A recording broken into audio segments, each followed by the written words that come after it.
Good morning, class 10th. Today we are going to start new chapter Nationalism in India.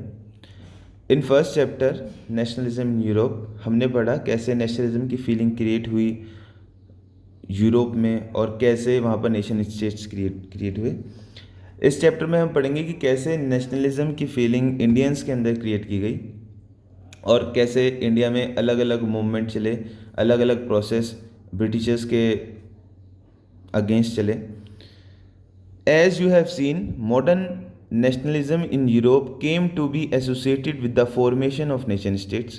अब जैसे ही nation states बन गए, it also meant a change in people's understanding of who they were and what defined their identity and sense of belonging.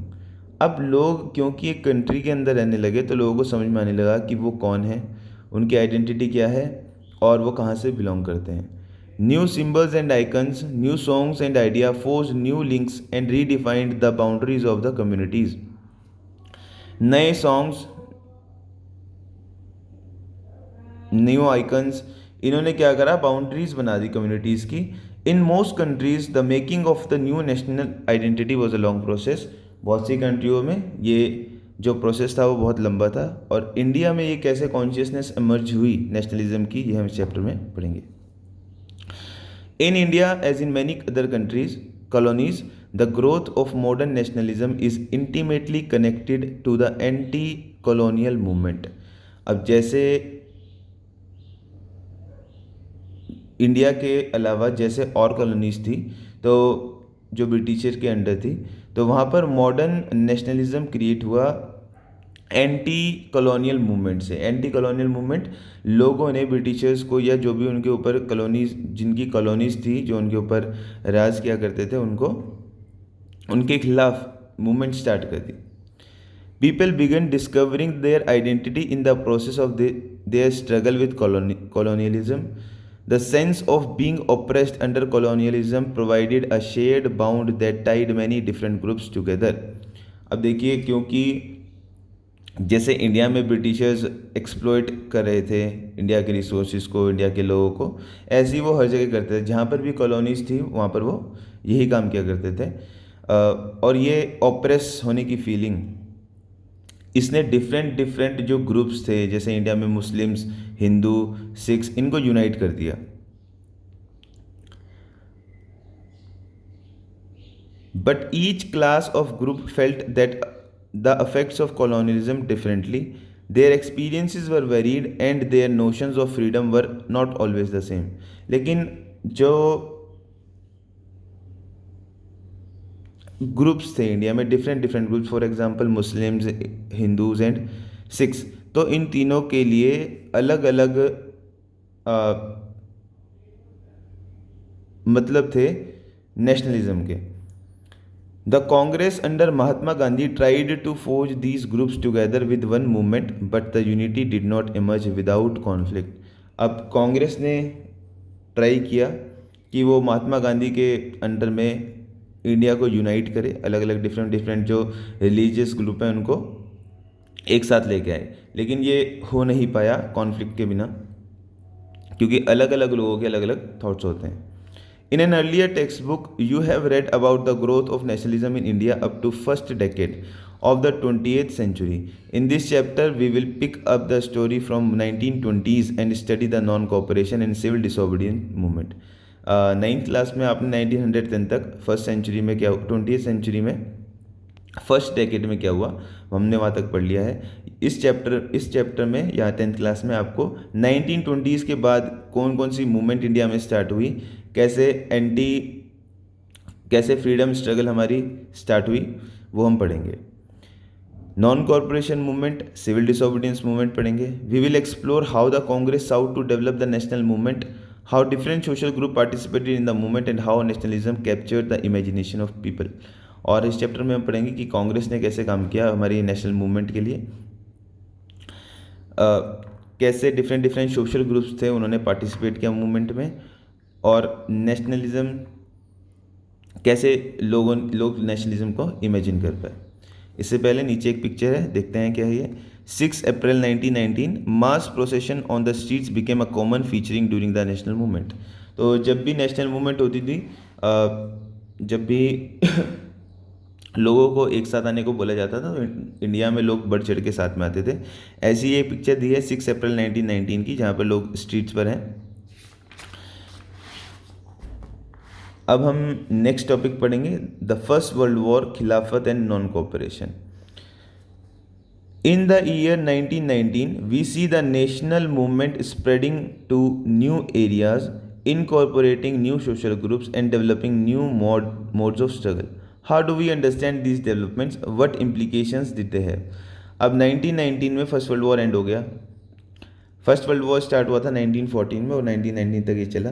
वैसे 1918 तक ये चला था, 1919 में ट्रीटी हुई थी, तो 1919 में एंड हो गया। और अब वर्ल्ड में एक डिफरेंट ही सिचुएशन चल रही थी। 4 साल की लंबी लड़ाई के बाद, 4 इयर्स चला लगभग वर्ल्ड वॉर 1। लोगों के रिसोर्सेज यानी कंट्रीज़ के रिसोर्सेज ख़त्म हो गए, जो फाइट कर रही थी। उनकी आर्मी में कमी आ गई। तो अब कैसे नेशनल मूवमेंट्स और स्प्रेड हुए न्यू एरियाज़ में, ठीक है, कैसे नए सोशल ग्रुप्स जुड़े उनके साथ, ये हम पढ़ेंगे। First of all, the war created a new economic and political situation. तो वॉर ने क्या किया, क्योंकि 4 साल लंबा वॉर था, तो इकोनॉमिकली भी देश वीक हो गए और पॉलिटिकली भी देश वीक हो गए, जो फर्स्ट वर्ल्ड वॉर में पार्ट लिया जिन्होंने। तो एक न्यू सिचुएशन क्रिएट होगी, इकोनॉमिक और political.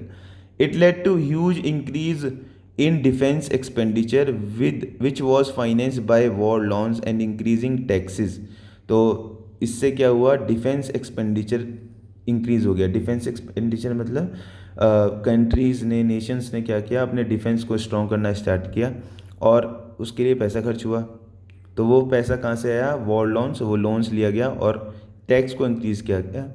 Custom duties were raised and income tax introduced. Custom duties raised हो गई, इनकम टैक्स बनाया गया। Through the war years prices increased, doubling between 1913 and 1918। तो इन 4 साल में 1913 से 1914 जो प्राइसेस थे कमोडिटीज़ के, कोई भी चीज़ के, वो लगभग डबल हो गए थे, leading to extreme hardship for the common people.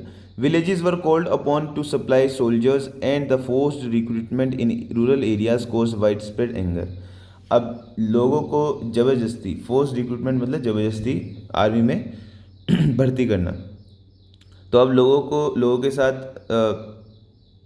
Force recruitment होने लगी, तो जो विलेज एरियाज़ के लोग थे उनमें एक एंगर क्रिएट हो गया कॉलोनियल रूल के खिलाफ। Then in 1918-19 and 1920-21 crops failed in many parts of India। 1918-19 में और 1920-21 में इंडिया के बहुत सारे पार्ट्स में क्रॉप फेल हो गया। क्रॉप फेल यानी कि क्रॉप्स जो थी वो खराब हो गई।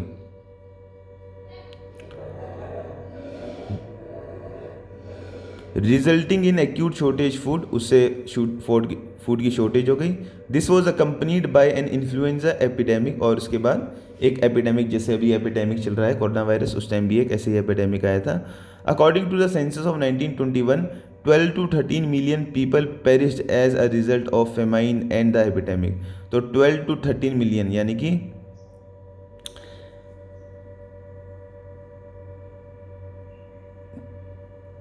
12 मिलियन होता है 1 crore and 20 lakh. 13 million 1 crore and 30 lakh, इतने लोग उस टाइम इंडिया में मर गए थे।